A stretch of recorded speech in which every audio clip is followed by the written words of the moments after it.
A gente falou um pouco dessa questão do início, dos primeiros estilos, do jazz, do blues, do gospel, né? Que foi a grande base para a música que a gente tem hoje em dia. E aí, já no século XX, em algum momento ali do final dos anos 40, início dos anos 50, se não me falha a memória, a gente tem um início de um, não sei se eu posso dizer assim, um roubo dessa parte da música negra, principalmente pelo rock, com o surgimento do Elvis e um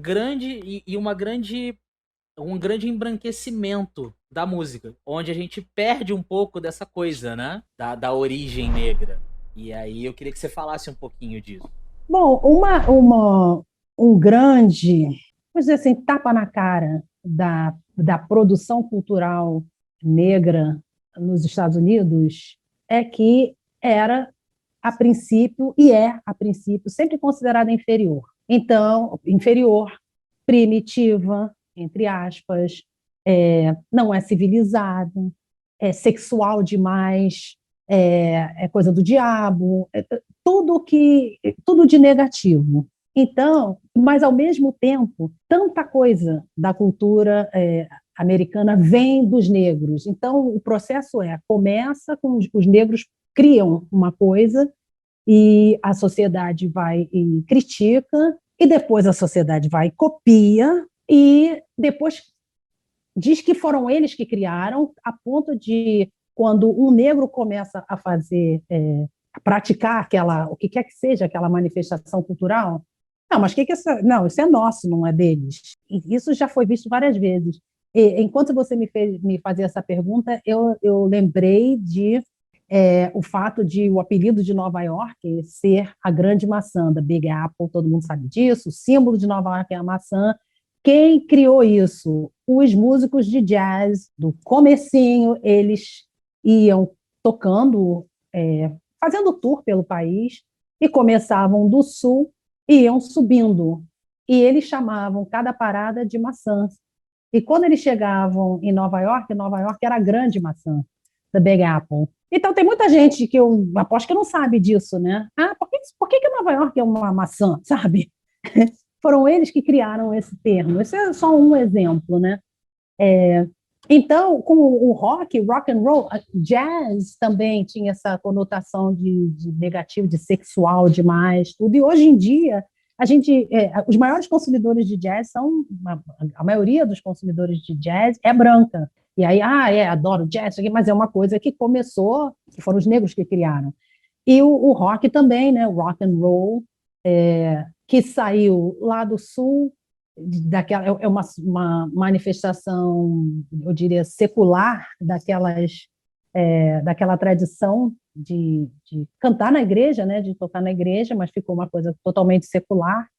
E os primeiros, se a gente pode chamar assim, roqueiros, o rock, quando começou, era chamado de race music, era música racial, música da raça, alguma coisa assim, e só tocava nas rádios, nas estações de rádio negras, não podia tocar na estação de rádio branca. E porque é uma coisa tão, obviamente, de negros. Só que nos anos 50, no sul, no Tennessee, eles descobriram esse rapaz, obviamente branco, e que cantava como negro, eles diziam, canta como negro, que dançava como negro, que uma outra crítica ao rock é que criou maneiras de se dançar que eram consideradas muito sensuais, né, de usar o quadril. E negro não podia aparecer na televisão, mas aí eles falaram, esse é o mapa da mina, um branco que soa como negro, que dança como negro, mas o rosto dele é branco. Então a gente pode colocar ele na televisão, pode tocar música, e ele fez esse tremendo sucesso, é considerado o rei do rock, né? Só que a dinastia começou com os negros sulistas que eram discriminados. E essa prática de não colocar rostos negros nas capas de disco ou de tocar nas rádios, nas estações de rádio brancas, continuou. Tanto que os Isley Brothers, que foram quem cantou Twist and Shout primeiro e não os Beatles, eles gravavam discos, mas as capas dos discos eram um casal branco caminhando pela praia, sorridente. Não eram rostos negros, porque eles sabiam que aquela música era boa. Mas se colocasse um rosto negro, os brancos não iam comprar. Os brancos são a maioria numérica nos Estados Unidos. Então, uma questão de marketing, não, então a gente discrimina, a gente mostra um rosto branco.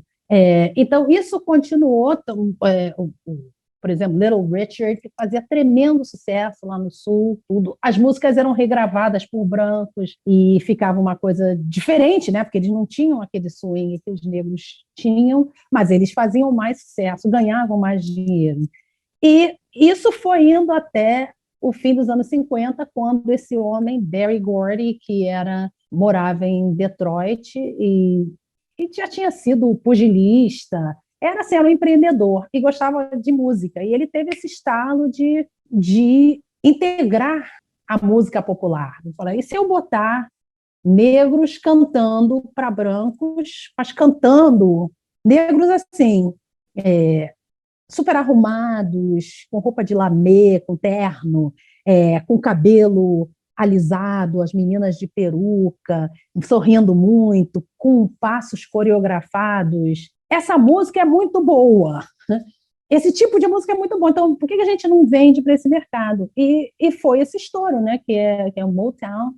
E isso foi possibilitado porque entre 1914 e 1960 houve o movimento da Grande Migração, que foram os negros do Sul saírem do interior para as cidades sulistas e para o Nordeste, Norte, meio oeste dos Estados Unidos e, eventualmente, para o Oeste, para a Costa Oeste.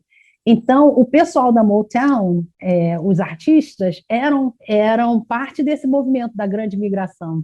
Eles eram jovens e eles eram, na sua maioria, ou eles tinham nascido no Sul, ou eles eram a primeira geração a nascer fora do Sul.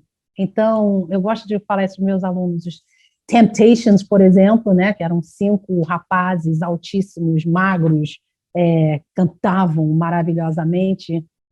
Um deles era o Eddie Kendricks, que era do Alabama, e você escuta o sotaque sulista dele quando ele canta. Certas palavras saem, como ele cantando as pretty as you are, em vez de as pretty as you are, que seria a pronúncia do Nordeste.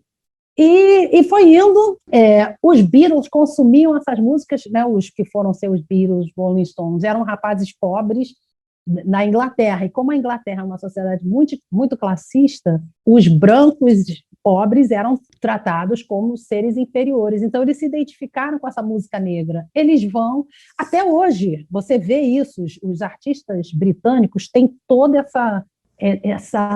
esse entusiasmo, essa paixão, esse respeito pela música negra americana. Eles vão e eles começam a cantar, e aí os brancos americanos acham aquilo sensacional. E aí eles vêm para os Estados Unidos e é aquela loucura, né, a invasão britânica. Mas aqueles grupos britânicos eram todos inspirados nos blues, no rock original e no Motown.